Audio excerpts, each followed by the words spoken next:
Hello everyone, welcome back to my English class. I'm Jyoti Singh and today I'm going to explain the chapter The Address from the book Snapshots of Standard 11th.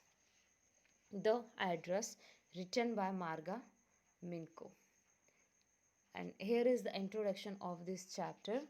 In this chapter we will discuss about pre-war and post-war period. So let's start the introduction of this lesson. This story is about the human predicament and that follows the pre-war and post-war period. Mrs. S, who was a Jew, was a rich lady, whereas Mrs. Darling was a non-Jew. The girl, daughter of Mrs. S, had lost her house and her mother during the war, and now she had decided to come back to take her possessions from Mrs. Darling. An acquaintance whose address was given by her mother years ago. When she reached the house, the woman treated her with a cold reception and did not let her into the house. She decided to go back anyway, and then she met her daughter, who let her in and told her to wait inside. When she saw all the possessions in front of her, she couldn't connect with them and decided to leave the house. Now, I'm going to explain the chapter line to line. The address. This short story is a poignant account of a daughter who goes in search of her mother's belongings after the war in Holland. When she finds them, the objects evoke memories of her earlier life. However, she decides to leave them all behind and resolves to move on. Now come to one. Do you still know me? I asked the woman looked at me searchingly. She had opened the door a chink. I came closer and stood on the step. No, I don't know you. I am Mrs. S.'s daughter. Now in these lines, chink means narrow opening. The protagonist asked the woman who was standing at the door if she still knew her. The lady had opened the door a little. The protagonist came closer to the door and stood there. And the woman responded negatively, and the protagonist still have her introduction. She held her hand on the door as though she wanted to prevent it opening any further. Her face gave absolutely no sign of recognition. She kept staring at me in silence. Then the protagonist said that she was Mrs. S.'s daughter. The woman had held the door tightly as she didn't want her to enter the house. She kept staring at the protagonist, though she couldn't recognize her. Perhaps I was mistaken, I thought. Perhaps it isn't her. I had seen her only once, fleetingly, and the word fleetingly means for a short time, and that was years ago. It was most probable that I had rung the wrong bell. The woman let go of the door and stepped to the side. She was wearing my mother's green knitted cardigan. The wooden buttons were rather pale from washing. She saw that I was looking at the cardigan and half hid herself again behind the door. But I knew now that I was right. Then the narrator thought maybe she had came to the wrong house. She had been the woman only for a short time years ago. The woman who answered the door stepped aside and let go of the door The narrator recognized her mother's green knitted cardigan that the woman was wearing. The wooden buttons had become pale because of the washing. The woman noticed the narrator looking at the cardigan. She hid behind the door. Now the narrator knew she had come to the right house. Well, you knew my mother, I asked. Then the narrator asked her that she knew her mother. She asked about her mother. Have you come back? Said the woman. I thought that no one had come back, only me. And then the woman asked her if she had come back. She replied only to her, and no one else come with her. A door opened and closed in the passage behind her. A musty smell emerged. I regret I cannot do anything for you. I have come here especially on the train. I wanted to talk to you for a moment. It is not convenient for me now, said the woman. I can't see you another time.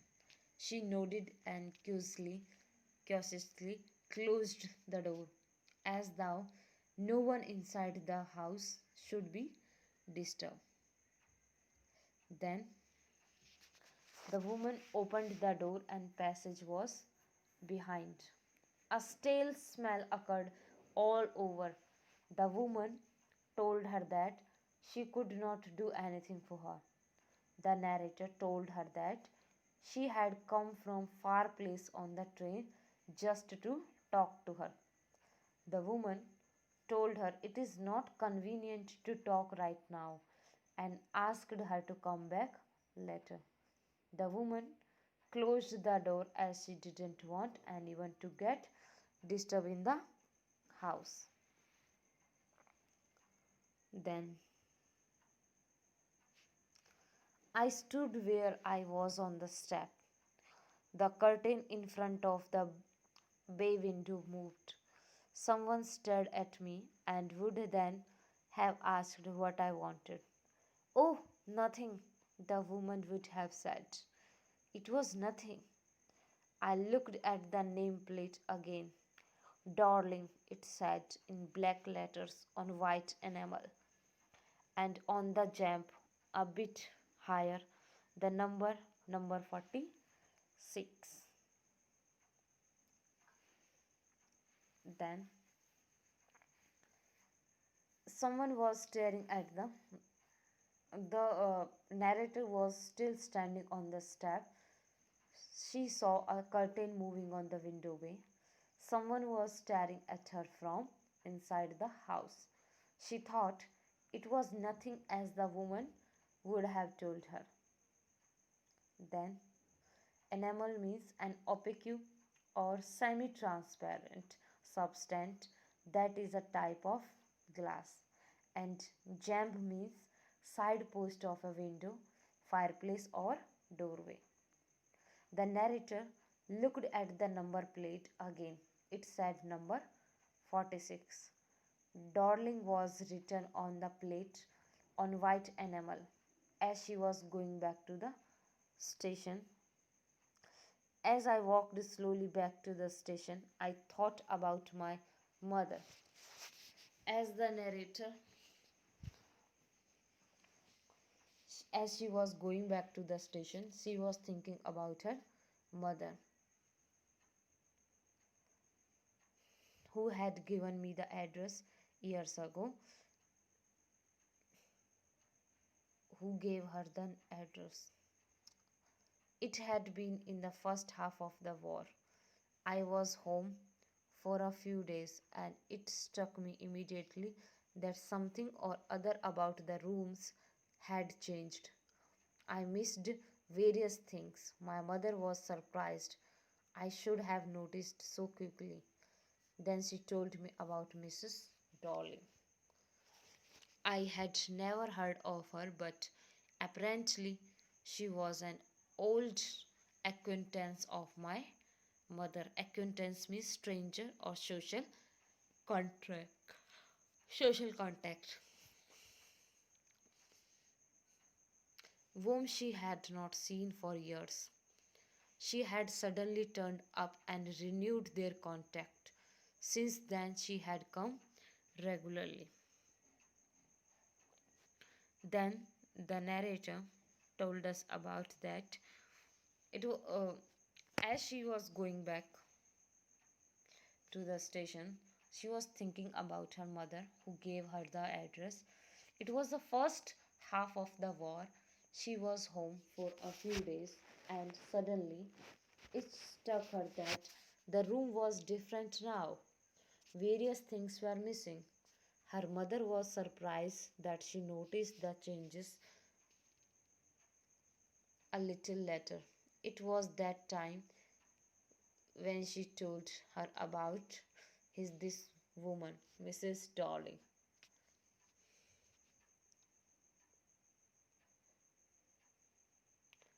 Suddenly, she was an old contact of hers, whom she had been seen for years.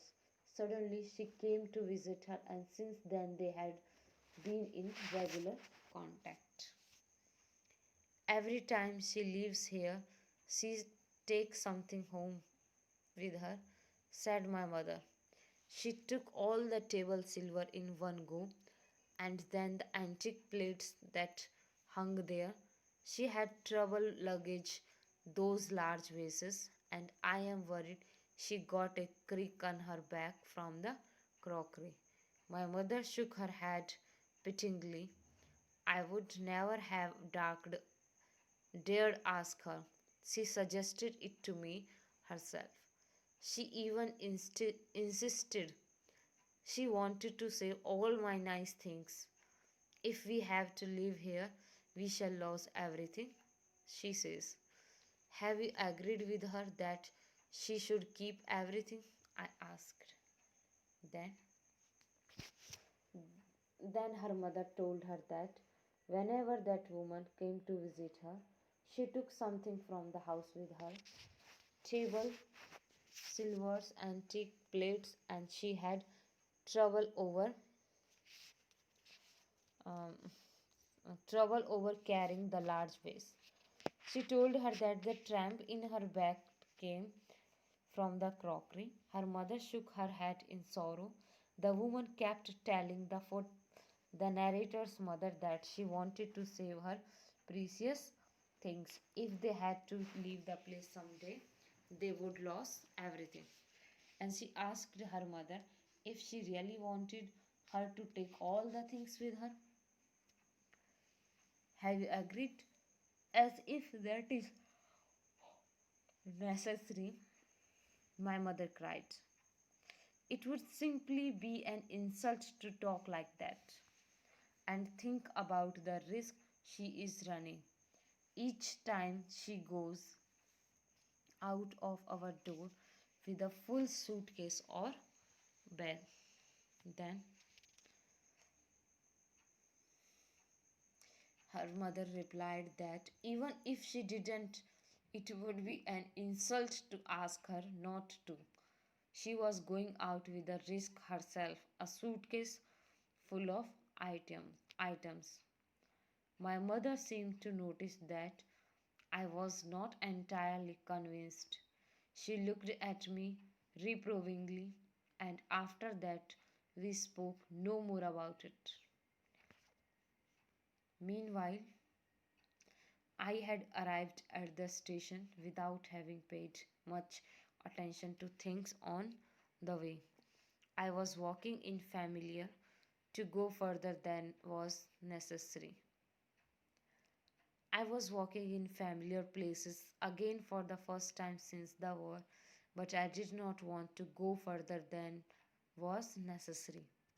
I didn't want to upset myself with the sight of streets and houses full of memories from a precious time. Then, reprovingly means critically. Her mother noticed that she wasn't convinced and looked at her critically. After that day, they never talked about the incident again. She reached the station without noticing any details on the way. She passed the familiar things after the war for the first time. She did not want to upset herself with the familiar sights of houses and streets that remind her of all the precious times. In the train back, I saw Mrs. Darling in front of me, again as I had the first time I met her. It was the morning after the day my mother had told me that about her. I had got up late and coming downstairs, I saw my mother about to see someone out, a woman with a broad back.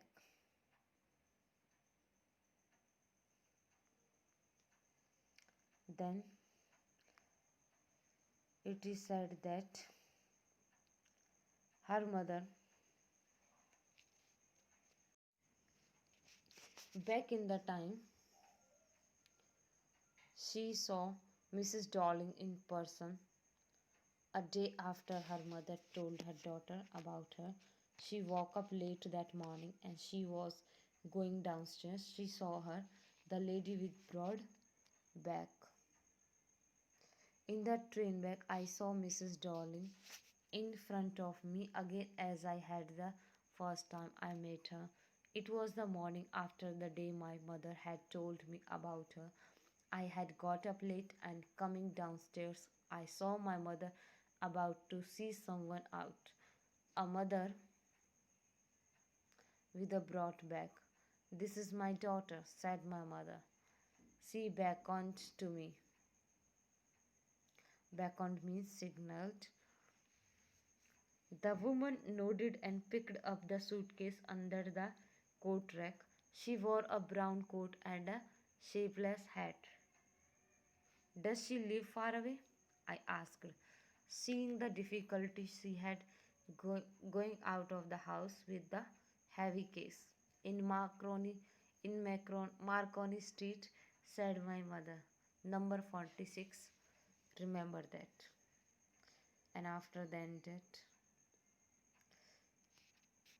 she woke up late that morning, and as she was going downstairs, she saw her, the lady with broad back. Her mother was seeing her out. Her mother introduced the protagonist to the lady. She, she signaled to her, and the woman responded with a nod. She picked the suitcase under the coat rack. She was wearing a brown coat and a shapeless hat. The narrator asked her mother if she lived far away, and then his mother told him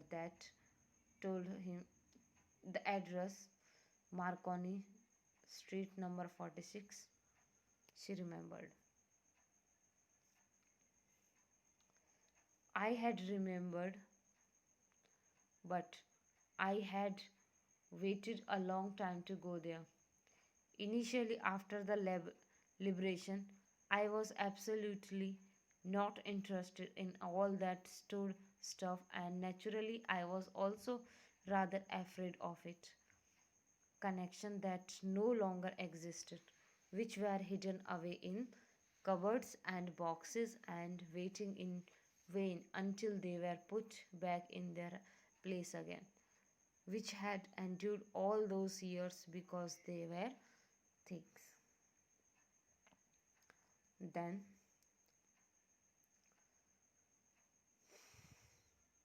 she remembered the address, but she took too long to visit the place. After the freedom, she was on one hand not interested, and on the other was afraid. She was afraid of getting confronted with the past memories and connections that no longer exist. Connections were hidden in cupboards and boxes. It seemed that those memories were waiting in vain to put them back to their places, as they had suffered all these years because they were only things.